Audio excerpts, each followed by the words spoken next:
Bonjour.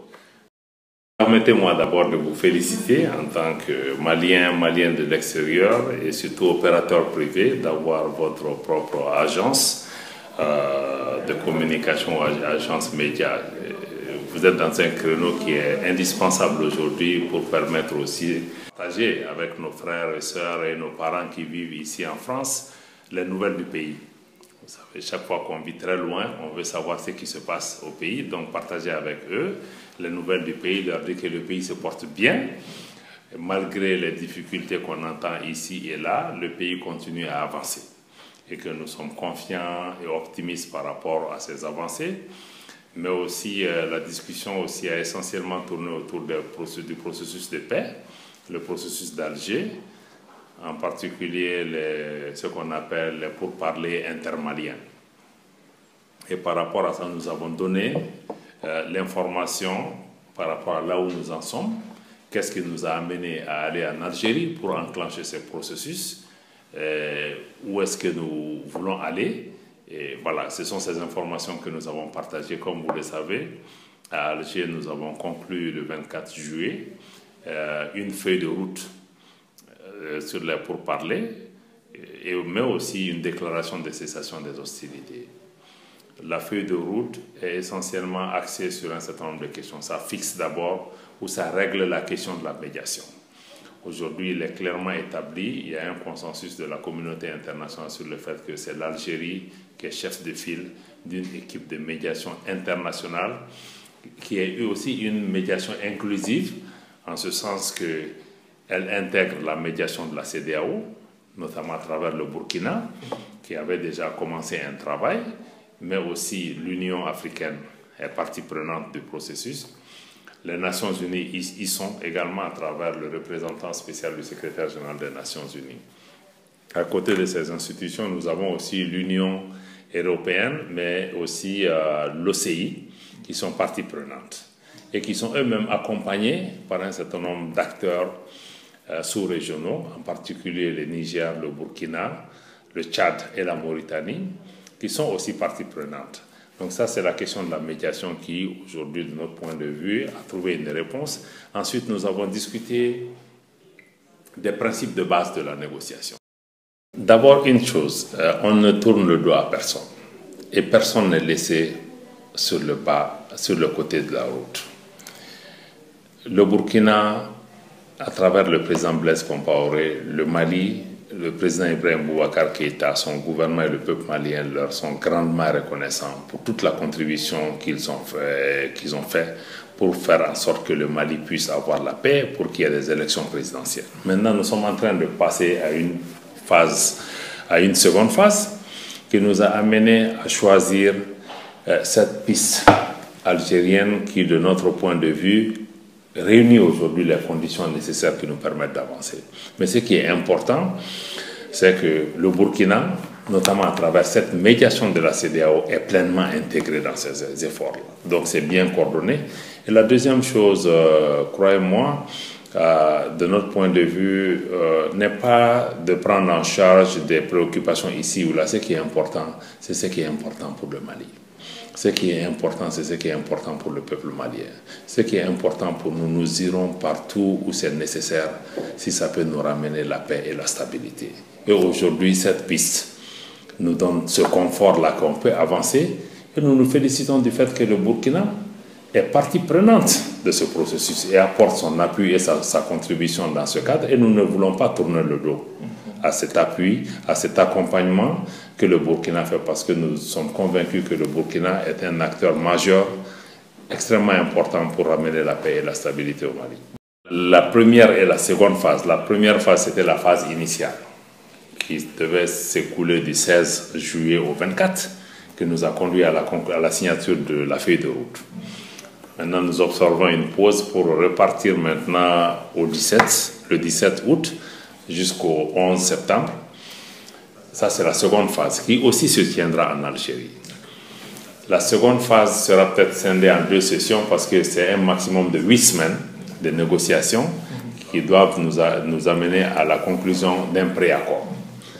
Après la conclusion d'un préaccord, maintenant, nous entrons dans la 3e phase qui va nous amener à partir au Mali, conclure et signer l'accord au niveau du Mali. Donc, après Alger, il est évident que nous souhaitons tous repartir au Mali, signer un accord avec la contribution et en présence du peuple malien. Au niveau du gouvernement, nous sommes pleinement conscients par rapport à ce qui se passe. Nous sommes conscients qu'il ne s'agit là que d'une feuille de route. Mais c'est une feuille de route, mais c'est une étape importante.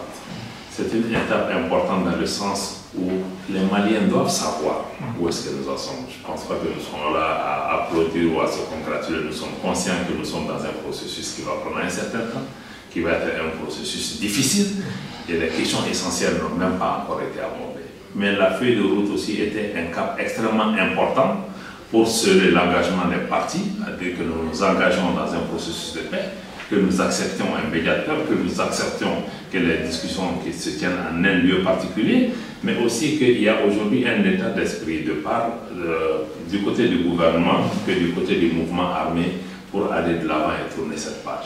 Je ne pense pas qu'il y ait d'euphorie particulière par rapport à ça, mais c'est un petit pas, mais un petit pas extrêmement important qui permet de sécuriser et de canaliser le processus. Ce qui est certain, c'est qu'à partir de cet instant, on sait que le train a quitté la gare. On ne sait pas combien de chemins on a fait, on a une idée aussi de la durée du voyage, on sait que ça va nous prendre à peu près 100 jours pour arriver à un accord si toutes les conditions sont réunies, et que le plus gros travail va même commencer après la conclusion d'un accord. Ce qu'on doit comprendre là, on est dans un processus de négociation, ou de pourparler, si on peut parler un jargon technique, et que ce n'est pas un pays entier qui va négocier. Il y a quand même des représentants qui sont désignés. Le gouvernement a cette responsabilité aujourd'hui de négocier. On a parlé de dialogue inclusif en ce sens que les communautés du Nord, ou les communautés de façon générale, doivent être partie prenante. C'est ceux qui vivent ça. Bon, il peut arriver que dans la sélection de ces communautés, des gens de la diaspora soient désignés. Je crois que même en Algérie, on a vu que tant que du côté du gouvernement, que du côté des mouvements armés, il faudra qu'on désigne des délégations qui vont négocier. On est dans une phase de pourparler. Mais ce qu'on souhaite, c'est que la phase qui va nous amener au Mali puisse créer les conditions d'un dialogue national inclusif qui puisse être ouvert à l'ensemble des composantes de la société malienne. Parce que ce qui est essentiel, c'est que nous ne voulons pas que le problème du Nord soit un problème entre seulement les habitants du Nord aussi. Parce que le Nord intéresse ceux qui viennent de Sikasso, ceux qui viennent de Kayes, ceux qui viennent de Kouliko.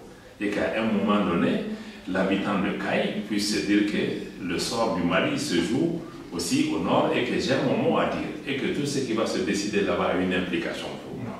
Mais nous allons arriver à cette phase, mais la phase de pourparler exige qu'il y ait des discussions à ce stade-ci pour faire taire les armes et créer les conditions pour qu'on puisse le faire. Donc il y a une phase de pourparler qui va peut-être nous conduire à un dialogue et peut-être même le dialogue va nous amener aussi à la réconciliation, parce que vous savez que la réconciliation, ça peut prendre 10, 15, 20, 30 ans pour qu'on soit totalement réconcilié avec nous-mêmes. Donc c'est pourquoi il faut voir tout ça dans le cadre d'un processus qui, à des étapes différentes, va associer des acteurs provenant de différents horizons. Mais le plus important, c'est qu'on est engagé dans ce processus-là.